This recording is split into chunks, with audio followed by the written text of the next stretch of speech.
ไปเลยกระทงเวลากระทงติดพร้อมกันเลยก้นเดี๋ยวยิ่งกินรถไฟแตกก็ไม่แรงกินทุกคนนะทำไมนะพ่อยิ่งสูงมันก็มือนะพ่อยิ่งสูงมันก็ยิ่งลอยยิ่งสูงมันก็ยิ่งลอยเหรอของไอหลีมันไม่ผลน้ำอ่ะไม่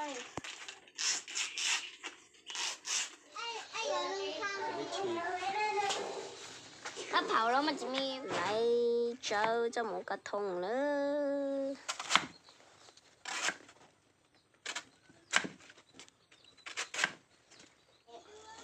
เล็กๆนิดนึงถึงแน่ฮัลโหลอุ้ยไปลงxuống rồi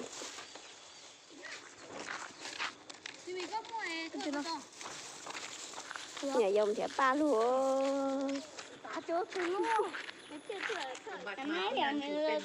ไปไหนไปเลยกระทงไปเลยกระทงเหรอไปเลยกระทงไปเลยกระทงเหรออันนี้ใครทำอันนี้ใครทำน้องครับคุณครูสอนคุณครูสอนแล้วครับโอ้เก่งจังเลยของพี่หลังอยู่ไหนไหนของพี่หลังอันนี้ไงโอ้สวยมากสวยมากเดี๋ยวแล้วรอบตัวเขาแล้วพอมาพลอยถ้ายังไม่นอนนะกะเขาปลิงสะบัดและก็มีสายฟ้าแลบในเส้นผมเขาก็เลยตัวลอยกระทงเลยพี่หลังมันชัดเฉินด้านน้องแช่พี่หลังตีร้อย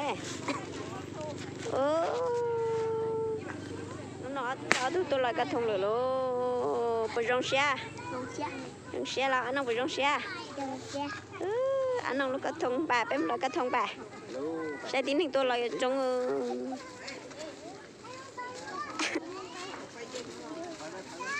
chưa cơ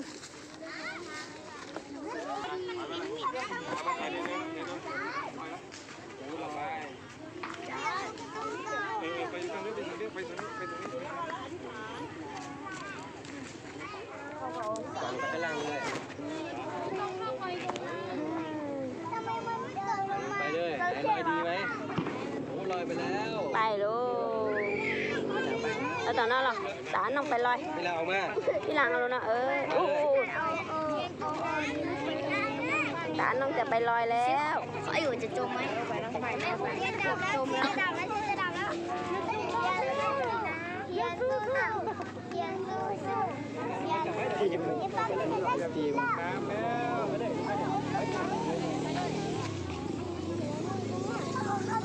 แม่เทียนไอติม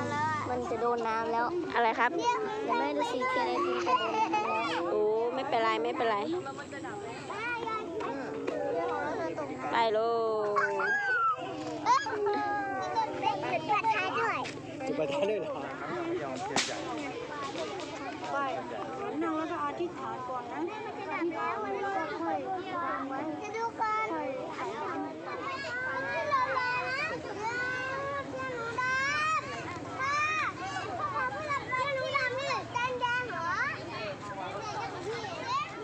สองสามเว้ยพี่ดำให้อยู่อะเอาจุดด้วยกันเลยนะพ่อพี่หลังถ่ายรูปหน่อยไม่ต้องทำไปใกล้ๆพี่หลังมันร้อนนะ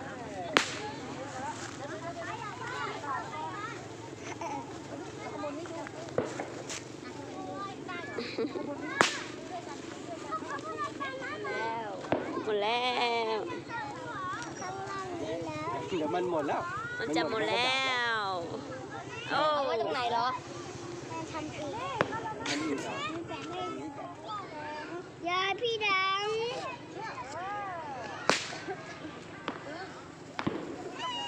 เที่ยวจุกขออยู่อะ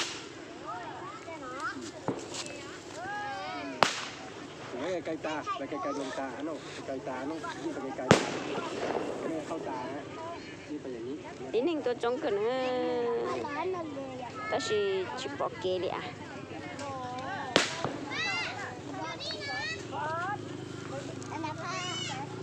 ayo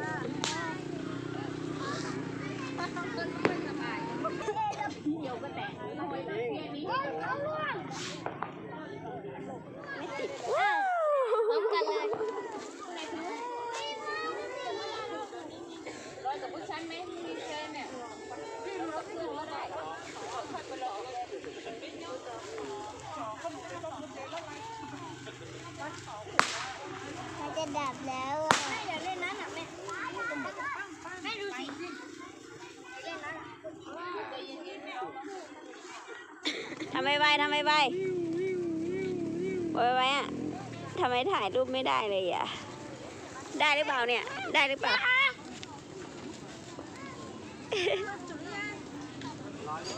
จะได้รูปหัวใจไหมเนี่ย ไม่ต้องสูงสูงอะไรไม่ต้องสูงสูงจานนี้มาเข้าตานะเข้าตาบอดแล้วรู้ไหม ตาโลเอ็มเจโลจบแล้วงานลอยกระทงพี่หลังก็อะไรก็ไวๆอ่ะวิววิววิวอีกหน่อย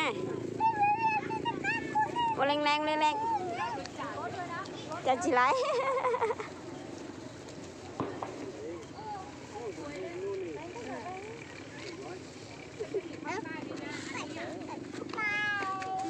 จบโอ้ยังโดนคนอื่นเขาแล้วหลังนะ ดับแล้วรอรวยรอรวมโอ้ยป้าขอหน่อลูก ตรงนั้นด้วยแม่กระทงติดกันกระทงติดกัน เดี๋ยว เป็นนี้เลย ใช่ไหมกำลังลอยไปแล้ว กระทงลอยไปบนดาลูก แม่